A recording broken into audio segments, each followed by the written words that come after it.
하나님의 말씀은 시편 119편 145절에서 160절입니다. 시편 119편 145절에서 160절입니다. 한 절씩 교독하고 마지막 절은 같이 읽도록 하겠습니다. 여호와여, 내가 전심으로 부르짖었사오니 내게 응답하소서. 내가 주의 교훈들을 지키리이다. 부르짖사오니 나를 구원하소서. 내가 주의 증거들을 지키리이다. 내가 날이 밝기 전에 부르짖으며 주의 말씀을 바라싸우며 주의 말씀을 조용히 읊조리려고 내가 새벽에 내 눈을 떴나이다. 주의 인자하심을 따라 내 소리를 들으소서. 여호와여, 주의 규례들을 따라 나를 살리소서. 악을 따르는 자들이 가까이에 왔사오니 그들은 주의 법에서 머니이다. 여호와여, 주께서 가까이 계시오니 주의 모든 계명들은 진리니이다. 내가 전부터 주의 증거들을 알고 있었으므로 주께서 영원히 세우신 것을 알았나이다. 나의 고난을 보시고 나를 건지소서. 내가 주의 율법을 잊지 아니함이니이다. 주께서 나를 변호하시고 나를 구하사 주의 말씀대로 나를 살리소서. 구원이 악인들에게서 멀어짐은 그들이 주의 율례들을 구하지 아니함이니이다. 여호와여, 주의 긍휼이 많으니 주의 규례들에 따라 나를 살리소서. 나를 핍박하는 자들과 나의 대적들이 많으나 나는 주의 증거들에서 떠나지 아니하나이다. 주의 말씀을 지키지 아니하는 거짓된 자들을 내가 보고 슬퍼하나이다. 내가 주의 법도들을 사랑함을 보옵소서. 여호와여, 주의 인자하심을 따라 나를 살리소서. 주의 말씀의 강령은 진리이오니 주의 의로운 모든 규례들은 영원하리이다. 아멘. 사랑하는 여러분, 여러분의 가장 힘들었던 고난의 때는 언제였습니까? 전 오늘 이 말씀을 준비하면서 내가 가장 힘들었던 고난의 때는 언제였지라는 질문을 저에게 한번 던져봤습니다. 학업 폭력을 당했던 중학교 때였나? 미국 땅에 처음 발을 내딛었던 그때였나? 아니면 처음으로 교회 사역을 시작했을 때였나? 수많은 고난들이 제 머릿속에 지나갔는데요, 그 시간들에 공통점이 하나가 존재하더라고요. 이 고난들로 하여금 주님은 저를 다시 말씀 앞에 엎드리게 하셨다는 것입니다. 사방이 가로막힌 것 같은 그런 압박과 고난이 다가오니 하늘을 바라보게 되고요, 그런 고난 가운데서 말씀을 사모하게 된 제 자신을 발견하게 되었습니다. 오늘 우리가 읽은 145절에서 160절 말씀을 보면요, 여기서 나오는 시인이 자신의 영혼 깊은 곳에서 우러나오는 탄식을 통해 말씀을 붙들고자 몸부림치는 모습을 볼 수 있습니다. 특별히 오늘 본문의 모든 구절에서 말씀, 교훈, 규례, 율례, 증거, 법도라는 단어들이 꼭 한 절에 한 번씩 등장하는데요, 이를 통해 이 본문의 말씀이 단순한 개인의 탄식이 아니라 고난 속에서도 하나님의 말씀을 붙들고자 하는 개인의 영적 싸움을 볼 수 있는 것입니다. 오늘 본문을 통하여 왜 우리가 고난 중에 하나님의 말씀을 붙들어야 하는지 함께 살펴보도록 하겠습니다. 우리가 고난 중 말씀을 붙들어야 하는 첫 번째 이유는요, 하나님께서는 고난 속에서도 말씀을 사모하는 자의 마음을 받으시기 때문입니다. 먼저 시인은 145절에 이렇게 말합니다. 여호와여, 내가 전심으로 부르짖었사오니 내게 응답하소서. 내가 주의 교훈들을 지키리이다. 아멘. 시인은 고난의 한복판에서 진심으로 부르짖는다라고 말합니다.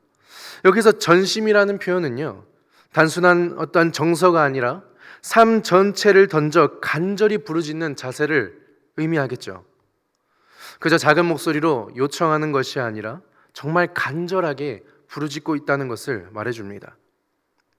이러한 시인의 간구를 그 다음 절인 146절까지 보면요, 1차적으로 자신이 처한 고난의 상황으로부터 구원을 요청하는 것처럼 보이지만 하반절까지 보시면 내가 주의 교훈들을, 주의 증거들을 지키리이다 라고 덧붙입니다. 즉, 이 고통 속의 기도는 막연한 구원의 요청이 아니라 구체적으로 말씀을 붙들고 말씀의 가르침대로 살기 위한 신 자신의 간절한 갈망이 포함되어 있는 것입니다. 우리가 이 말씀을 자칫 오해하면 하나님이 응답해 주시면 또 하나님이 내 고난을 가져가시는 조건하에 내가 하나님의 말씀을 지키겠습니다라고 오해할 수도 있습니다. 하지만 여기서 시인의 의도는 뭐냐면요, 내가 주의 말씀을 온전히 지키고 싶으니 나를 고난 중에서도 구원하여 주시옵소서라는 말씀을 사모하는 마음이 있다는 것입니다. 말씀을 사모함으로 고난 속에서도 기도할 수 있는 것이죠. 이어서 147절과 148절의 시인은요, 아침 일찍 또 밤 깊은 시간까지 깨어 있으며 주의 말씀을 바라고 묵상합니다. 남들이 자고 있을 시간에 부르짖었다는 이 시간적 묘사는 단순한 생활 패턴이 아니라 말씀에 간절한 소망을 두고 있다는 그런 태도를 보여주고 있습니다. 그렇다면 우리는 스스로에게 질문할 수 있습니다. 나는 과연 고난을 만날 때 가장 먼저 사모하는 것이 무엇인가? 때론 그것이 그냥 빠른 문제 해결일 수가 있고, 또 어떤 물질에서 오는 즐거움, 아니면 그저 아무것도 반응하지 않은 채 그 고난의 시간들이 사라질 때까지 기다릴 때가 있는 것 같습니다. 하지만 하나님께서 원하시는 사람은 고난 중에도 말씀을 사모함으로 부르짖는 사람, 그런 기도자가 저와 여러분이 되어야 할 것입니다. 두 번째로 우리가 고난 중에서도 말씀을 붙들어야 하는 이유는요, 하나님의 말씀만이 우리에게 담대함과 참된 위로를 주기 때문입니다. 150절에 이렇게 말합니다. 악을 따르는 자들이 가까이 왔사오니 그들은 주의 법에서 머니이다. 150절에 이제 대적들이 가까이 다가옵니다. 악을 따르는 자들이라는 표현은 시인을 넘어뜨리는 존재들이겠죠. 이때 시인은 상황의 현실보다는 말씀의 가까움을 더 깊이 인식했던 것 같습니다. 151절에 여호와여 주께서 가까이 계시오니 주의 모든 계명들은 진리니이다. 이 151절은 이 구절은요, 구조적으로 앞절 150절과 의도적으로 대조되고 있는데, 대적이 가까이 오지만 하나님은 더 가까이 계신다는 것입니다. 시편 145편 18절에도요 비슷한 표현이 등장하는데요, 여호와께서는 자기에게 간구하는 모든 자, 곧 진실하게 간구하는 모든 자에게 가까이 하시는도다. 우리를 넘어뜨리고 우리를 압제하고 힘들게 하는 것들이 수없이 다가올지라도 그 모든 것들보다 크신 하나님께서 우리와 함께 하신다면 우리가 두려워할 필요가 있겠습니까? 이처럼 하나님께서 말씀을 통해 고난 속에서도 우리와 함께 하신다는 것, 우리와 가까이 하신다는 것을 말씀해 주고 계신다는 겁니다. 누군가의 어떤 주관적인 감정이 아니라 말씀의 객관적 진리로 우리를 위로하고 담대하게 하신다는 것이죠. 또한 152절에는요, 내가 주의 증거들을 이전부터 알았고 주께서는 주의 증거들을 영원히 세우신다라고 고백합니다. 이는 하나님의 말씀은 과거나 지금이나 불변하며 언약에 신실하신 하나님에 대한 자신의 신앙 고백인 것이죠. 시인은 고난 속에서도 말씀을 다시 한 번 더 기억하며 하나님은 변치 않으니 영원히 나와 함께 하시는 분이심을 알았던 것입니다. 사랑하는 여러분, 하나님의 말씀만이 우리에게 담대함과 참된 위로를 줍니다. 세상은 변하고요, 사람은 온전하지 않습니다. 하지만 하나님의 말씀은 변하지 않을 뿐만 아니라 우리와 영원히 함께 하시기에, 또 가까이 하시기에 다시 한번 우리가 일어설 수 있는 것입니다. 시편 37편 24절에 이렇게 말합니다. 그는 넘어지나 아주 엎드려지지 아니함은 여호와께서 그의 손으로 붙드심이로다. 고난 중에도 우리와 가까이 하시는 그 하나님을 바라보는 여러분이 되기를 소망합니다. 마지막으로 고난 중에도 말씀을 붙들어야 하는 이유는 말씀이 생명을 살리기 때문입니다.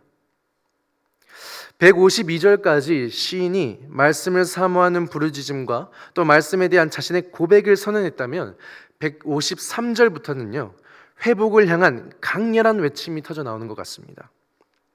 시인은 반복해서 자신을 건져달라고 또 살려달라고 말하는 것을 볼 수 있어요. 154절에 주께서 나를 변호하시고 나를 구하사 주의 말씀대로 나를 살리소서. 시인은 이제 단순한 어떤 위로를 구하는 것이 아니라 살려달라고 간구하고 있는 것입니다. 시인은 원수들의 공격과 박해로 인해 비참한 상황에 처해져 있음을 말해줌과 동시에 하나님께서 나를 돌보아 주셔야 한다고 간구하고 있는 것입니다. 근데 여기서 놀라운 것은 시인은 다시 한 번 더 말씀을 언급하는 거예요. 주의 말씀대로 나를 살리소서. 정말 혹독하고 비참한 상황 속에서 주의 말씀대로 나를 살리소서라고 고백할 수 있는 것은 하나님의 말씀 자체가 생명의 근원이며 생명을 솟아나게 하는 능력이 있음을 확신하는 고백인 것입니다. 사랑하는 여러분, 하나님의 말씀에 생명이 있습니다. 하나님의 말씀을 생명을 솟아나게 하는 능력이 있습니다. 우리의 고난 중에도 우리를 살리고 우리를 회복시키시는 하나님의 말씀을 붙들고 다시 한번 일어서는 여러분 되기를 소망합니다. 말씀을 정리하겠습니다. 오늘 시편 기자는 고난 가운데서도 말씀을 붙들어야 한다라고 강조하고 있습니다. 하나님께서는 고난 중에도 말씀을 사모하며 부르짖는 자의 마음을 받으시고요. 하나님의 말씀이 우리에게 담대함과 참된 위로를 주는 것, 또 하나님의 말씀만이 생명을 살린다는 것을 기억하며 나아가는 여러분 되기를 소망합니다. 고난이 찾아올 때 우리는 수많은 갈림길 앞에 놓여집니다. 그때 여러분은 무엇을 붙드시겠습니까? 고난이 찾아올 때 더욱 말씀을 붙들게 하시라는 하나님의 손길이 있음을 기억하고 오늘도 그 말씀 앞에 엎드리는 여러분이 되기를 간절히 소망합니다. 말씀은 우리를 살리시는 하나님의 능력입니다.